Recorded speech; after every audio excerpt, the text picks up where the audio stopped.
দেখে মনে হচ্ছে যেন বরফের রাজ্য, শুভ্রতায় ছেয়ে গেছে চারপাশ।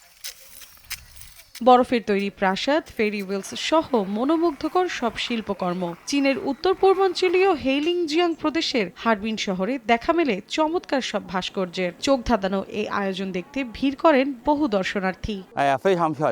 আমি অনেক খুশি, পরিবারের সবার সঙ্গে এসে অনেক ভালো লাগছে। হারবিনের বাসিন্দারা বেশ অতিথিপরায়ণ।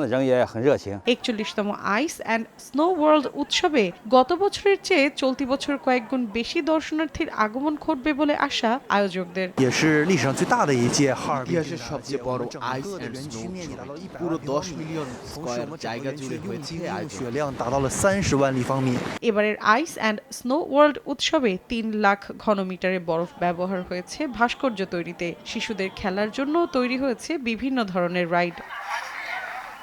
মৌসুমী সাথী, সময় সংবাদ।